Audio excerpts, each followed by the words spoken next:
My name's Jonathan Allen. I'm a coastal geomorphologist working with the Oregon Department of Geology and Mineral Industries. A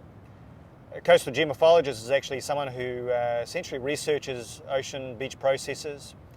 trying to understand the causes of the erosion, what's happening on the beaches, what's happening with the waves, and on a day-to-day basis, or even from year to year or decades. We're out here on the Nehalem Spit, and one of the things we're doing out here is that we've installed a series of monuments along the what we call the Rockaway Cell, which runs from Cape Meares in the south all the way up to Neahkani Mountain, which is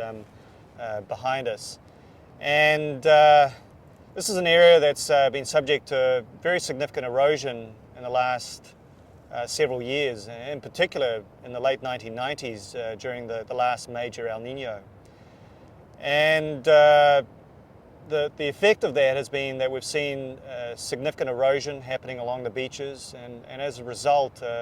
property owners, particularly down south of us in Rockaway, have had to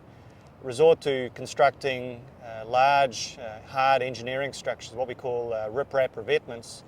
as a form of property protection to try and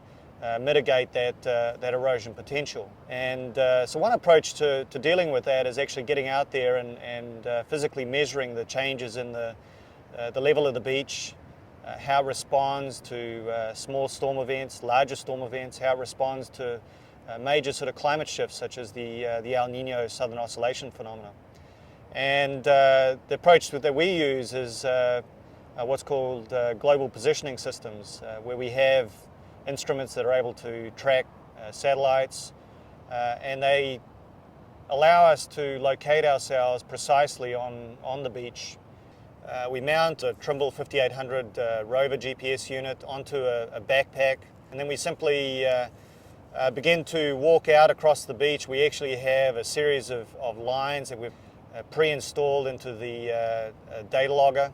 and we use that to guide us. We essentially navigate along that line, and essentially the instrument itself is doing the recording for us automatically. So having built up a number of these surveys over time, we essentially begin to develop a picture of how the ocean waves, the storms themselves, influence the shape of the beach,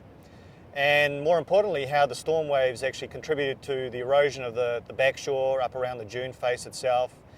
And we can then take that information and develop both conceptual models and numerical models that we can use to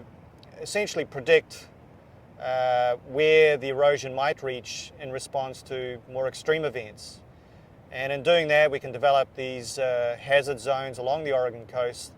that'll actually guide property owners, it'll guide planners within the local government, and then eventually the property owners themselves as to where to build properties and more importantly, where not to build properties.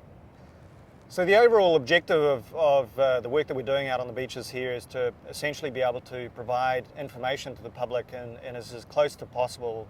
quasi-real time. And one way that we can achieve this is through releasing the information as we obtain it through the web. And in fact, we'll actually have this information available on our Oregon Geology site, and it means that people who are interested in ocean processes or who are interested in finding out basic information about what's happening on beaches, where they may be interested in buying properties or whatever, will be able to actually access that information, and it'll be up to date as of when the last survey was done.